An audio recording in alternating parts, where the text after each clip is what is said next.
శ్రీ మహాగణాధిపతయే నమః, శ్రీమాత్రే నమః. ఆధాన ఆధ్యాత్మిక వీక్షకులందరికీ శుభాశీస్సులు.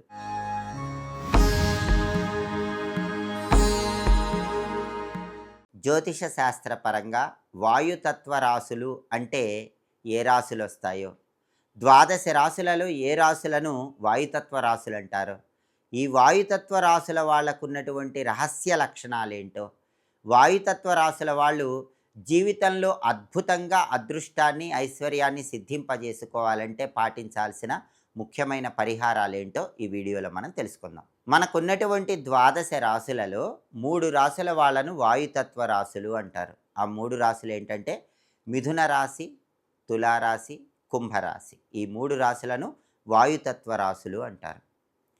వాయువుకు ప్రధానం మనస్సు. అందుకని వాయుతత్వ రాశుల వాళ్ళ ఆలోచనలన్నీ కూడా మనసు మీద ప్రభావితమై ఉంటాయి. అంటే వాయుతత్వ రాశుల వాళ్ళు ఏ విషయాన్ని కూడా వాస్తవిక కోణంలో ఆలోచించరు, ఊహాలోకాల్లోనే ఆలోచిస్తూ ఉంటారు. అంటే వాయుతత్వ రాశుల వాళ్ళకి ప్రాక్టికల్ థింకింగ్ ఉండదు. ఏ విషయాన్నైనా రియాలిటీలోకి వచ్చి ఆలోచించరు, ఇమాజినేటివ్ థింకింగ్ ఉంటుంది. దానివల్ల ఎప్పుడూ కూడా గాలిలో మేడలు కడుతూ ఉంటారనేటటువంటి ఒక రకమైనటువంటి విమర్శ అందరూ చేస్తూ ఉంటారు. కానీ అది యథార్థం కాదు. గాలిలో మేడలు కట్టినా సరే ఆ మేడలను నిజంగా చూపించే శక్తి సామర్థ్యాలు కూడా వాయుతత్వ రాశుల వాళ్ళకు ఉంటాయి. అంటే వాళ్ళు భవిష్యత్తు గురించి కొన్ని ఆలోచనలు చేస్తూ ఉంటారు. వాస్తవ కోణంలో ఎప్పుడూ ఏ విషయాన్ని ఆలోచించరు, అన్నీ కూడా ఇమాజినేటివ్గా ఆలోచిస్తూ ఉంటారు. వాటిని క్రియారూపంలోకి మార్చాలని ప్రయత్నిస్తూ ఉంటారు. ఆలోచనలు క్రియారూపంలోకి మార్చి ఖచ్చితంగా విజయం సాధిస్తారు.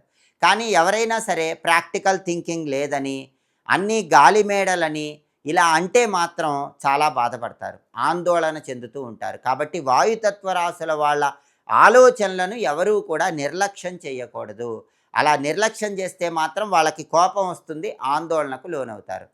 ఈ వాయుతత్వ రాశుల వాళ్ళ ఆలోచనలు బాగా అనుకూలించేటటువంటి రాశులు అగ్నితత్వ రాశులు. అంటే మేషరాశి, సింహరాశి, ధనుస్సు రాశి. ఎందుకంటే అగ్నికి వాయువు తోడైతే అగ్ని ప్రజ్వలిస్తుంది. వాయువుకు అగ్ని తోడైనప్పుడు వాయువు ఇంకా వ్యాప్తి చెందుతుంది. కాబట్టి మిథున రాశి, తులారాశి, కుంభరాశి ఈ 3 వాయుతత్వ రాశులు కూడా వాళ్ళ ఆలోచనలు బ్రహ్మాండంగా అమలులోకి తీసుకొచ్చేటటువంటి శక్తి సామర్థ్యాలు అగ్నితత్వ రాశుల సపోర్ట్ వల్ల పొందుతారు. మేషరాశి, సింహరాశి, ధనుసు రాశి వాళ్ళ సపోర్ట్ వల్ల పొందుతారు. ఆ శక్తి ఈ వాయుతత్వ రాశుల వాళ్ళకు ఉంటుంది. అలాగే ఈ వాయుతత్వ రాశుల వాళ్ళు ఏ విషయంలో కూడా తొందరగా నిర్ణయం తీసుకోరు. 1కి 10 సార్లు అనేక రకాలుగా ఆలోచించి నిర్ణయం తీసుకుంటారు. ఒక్కసారి నిర్ణయం తీసుకుంటే మాత్రం వాళ్ళు ఆ నిర్ణయంతో ఆలోచనలో ముందడుగు వేసేటటువంటి లక్షణాన్ని కలిగి ఉంటారు. వాయుతత్వ రాశుల వాళ్ళు జీవితంలో అత్యుత్తమ స్థాయిలో రాణించాలంటే, మంచి పురోభివృద్ధి సాధించాలంటే ఆంజనేయ స్వామిని ఎక్కువగా పూజించాలి. ప్రతిరోజు కూడా హనుమద్ ద్వాదశ నామ స్తోత్రాన్ని పఠించటం లేదా శ్రవణం చేయటం ద్వారా విశేషమైన శుభ ఫలితాలు చేకూరతాయి. అలాగే శ్రీరామదూతాయ హనుమతే నమః, హం హనుమతే నమః ఈ 2 మంత్రాలు ప్రతిరోజు 21 సార్లు పఠించినట్లయితే మిథున రాశి, తులారాశి, కుంభరాశి ఈ వాయుతత్వ రాశుల వాళ్ళు జీవితంలో అత్యుత్తమ స్థాయికి ఎదగగలుగుతారు. జీవితంలో ఏ సమస్య వచ్చినా సరే ఈ వాయుతత్వ రాశుల వాళ్ళు పంచముఖ ఆంజనేయ స్వామి ఆలయ దర్శనం చేయండి.